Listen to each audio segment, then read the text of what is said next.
Of all of the titles that Jesus gives himself, the Good Shepherd is an interesting one. Shepherd and sheep imagery is prominent in the Bible. Many, if not most, people in ancient times were sheep herders or sheep owners. There are places in the world, of course, where this is still true. Because sheep were such an important and integral part of life in the first century, they gave Jesus a great opportunity to use them in his teaching. Because people are so familiar with sheep, Jesus' teachings would have been understandable to those hearing him. When Jesus taught, he likened us to sheep. He did so because their behavior is similar to our behavior. Their behavior was a good illustration of what fallen humanity is like. Sheep tend to wander. Sheep need a shepherd to keep them from wandering. So Jesus could illustrate the kind of people we are without God, wandering without a shepherd and in need of being guided and brought back. Sheep tend to get lost, and of course we're lost in sin, or we tend to get lost from time to time, still as Christians. So we, like sheep, need a shepherd. Sheep can't take care of themselves. They need someone to take care of them. So when Jesus came, he took on that role of a shepherd. He calls himself the Good Shepherd because he's not like a normal one and not like a normal shepherd.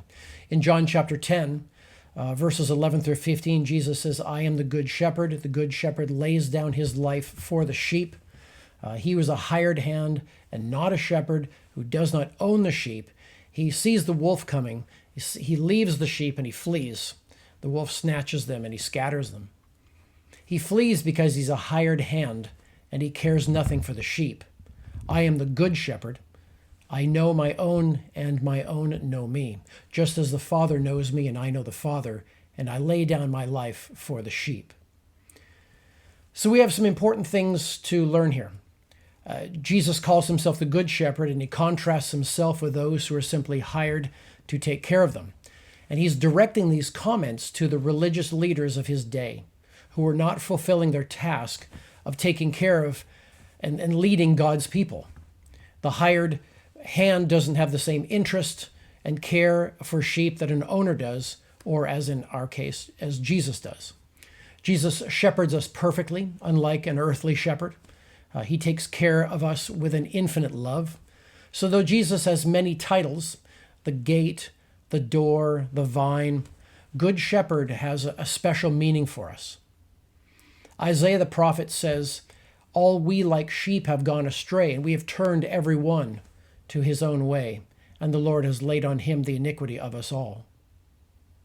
St. Peter describes all of us as straying like sheep, but he says we have now returned to the shepherd and bishop of our souls. Christ as the Good Shepherd is the one that seeks out sinners. He's the one who seeks us out, finds us, and turns our hearts to love God. In fact, Jesus says he knows his sheep and they hear his voice. All people are called to Christ because he says in the end, there'll be one flock and one shepherd. So in this respect, the title Good Shepherd, when applied to Jesus, is a very comforting fact. We cannot ask for a better and more loving and caring person to shepherd us than Jesus, and we certainly cannot find our way to God on our own as lost sheep.